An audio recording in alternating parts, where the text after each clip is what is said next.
Ne, to ni vezano na požar, ker dejansko to naše zajetje sploh ni bilo v območju, kjer bi ga ta pepel zajel, je tudi podzemna drenaža, določeni deli so pa vezani na vrtine. Se pravi, da direktnega stika, da bi bila kakšna meteorna voda, vdor meteorne vode v sistem ni mogoče.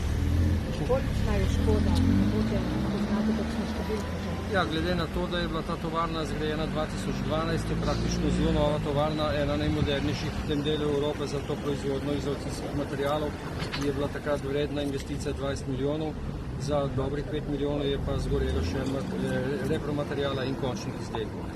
Tako da je škoda za udarec za lastnika izredno velik, jaz sem se danes zjutraj pogovarjal z njim, pravzaprav še sam ne more verjeti, da se je to zgodilo.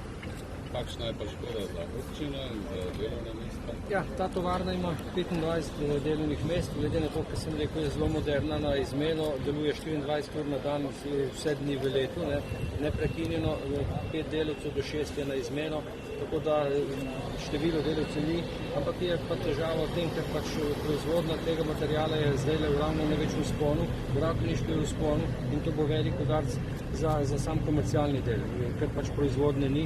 In to se bo poznalo tudi pri cenah gradbenega materijala, sigurno, ker tale trgovina je tudi od lastnika in vse je pač vezano na to. Tako da tle je posredno tudi zelo velika škoda na komercialnem področju. 25 ali 35, da se nekaj prej še dogaja?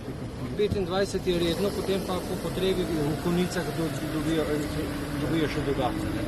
Ampak nekje okrog 30 je neko poprečje. Pa glede vzroka požara, nekaj tudi rečeno, škodna napaka, nekaj mašinja, oziroma kaj nam poveste? Včeraj se nekaj neki statični... Ja, zagorelo je po sedanjih informacijah na nekem mlinu za ta repromaterial, verjetno se je doma kakšen del, to so samo šele domneve. V bistvu se je pa požar začel na glavnem stroju, ki proizvaja te stirozor-plošče. Varnost 24-urna je bila? Dežurna ni bila, zaradi tega, ker 24 ur so delavci noter. In v tem hipu je bila proizvodnja, ki je bilo 5 delavcev proizvodnje in pričo njih se je začel ta požar. Oni so gasili s temi aparati, ki so jih imeli na razpolago, ampak so ugotovili, da ne obvladuje in so takoj potem... Varnostna služba je pa bila 24-urna ali ne? Varnostna služba, če so delavci noter, ne rabijo varnostne službe ekstra. Pač delavci varujo se, oni vejo, zakaj gre. Varnostna služba je v primeru, če tovarno zapreš, pa je čez noč varovanje in podobno zadeve. Tega pa praktično delavci so skosno glede na izmero. Delavci so na srečo nepoškodovani, ker so se odločili, ker so ugotovili, da ne morejo več obvladati požara, so tako javili na center za obveščanje in so se umaknili vsi ven, pa tudi te nevarne stvari, kar so bile možnosti za kakšne eksplozije, so tudi odstranili pravočasno.